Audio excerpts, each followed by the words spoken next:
Maybe I can help you. I am Boba Fett. I'm Brandon Alinger from Prop Store, and we're here at Comic-Con 2017. I was the author of Star Wars Costumes, the original trilogy, published by Chronicle Books. I got the opportunity to do the project via J.W. Rinsler, who was the executive editor at Lucasfilm for many years and wrote the well-known coffee table books on the making of the 3 original films. So in addition to the work that I've done as an author, I'm also the COO of the LA office of Prop Store. And Prop Store is all about researching and also trading in original film props, costumes, and related memorabilia as collectibles. Jonathan brought me in, gave me the opportunity to work on this book, on the costumes, because I had worked with him previously as a research assistant on the making of Return of the Jedi.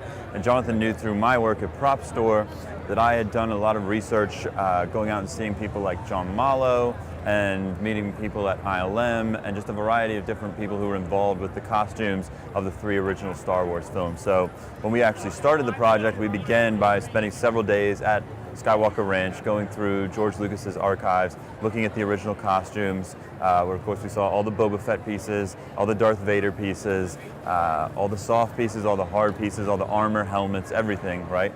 And then from there we sort of put together a hit list of what we wanted to include in the book. And then for me, my real job was sort of going out and saying, what is the story of these costumes? You know, how did these come to be? What was the initial inception of their creation? What was the thought process behind them? Who designed them? Who built them? How were they built? What were the materials they were made out of? How many were made? How did they change from film to film? All these different things. And there were, a variety of ways to research that.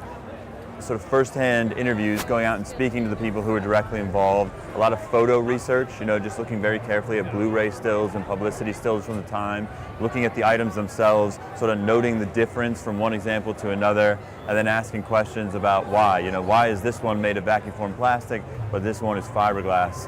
Why is this one a dense rubber? All those kinds of things, and then trying to weave that into a coherent story, the story of those costumes. One of the great things about the project was that it had such a tight focus. So there have been books done in the past where they've gone into the archives and they've photographed Star Wars props, costumes, helmets, those types of pieces. But most of them are more survey level because they've tried to cover a broader range of material. Now that we were focusing in on just the costumes and just the costumes of those 3 films, there was an opportunity to sort of say, let's not just take a picture of one Boba Fett helmet, let's take a picture of all the Boba Fett helmets, and then let's explain what the different examples are and what the different versions are. We spent a lot of time in there just going through the boxes, looking at everything, looking at every example, where a prior book might have just looked at one and said, okay, we've checked that box.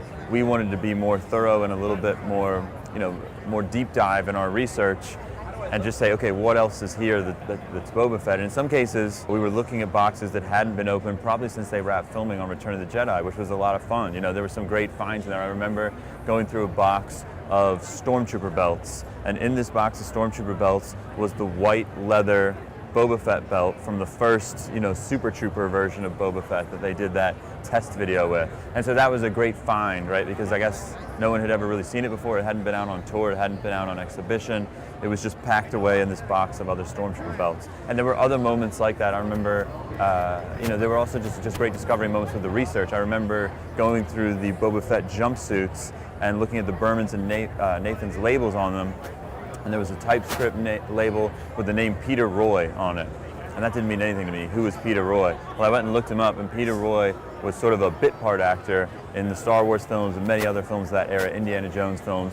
And I guess when they were first creating the jumpsuits at Berman's and Nathan's, he was the model that they were using to work the sizing out, probably before Jeremy Bulloch was cast, or maybe because Bulloch wasn't available, or whatever it was. But so this sort of first jumpsuit that's there in the archives has got this Peter Roy name in it, which I had never heard associated with that character before. And those are the types of discoveries that were a lot of fun, and that was the information that was fun to relay onto the fans and the passionate Star Wars base that's out there, and the costumers. There's so many people who are cosplaying, building their own outfits, that they've done a lot of research on these things themselves. It was fun to be able to present them with some new information.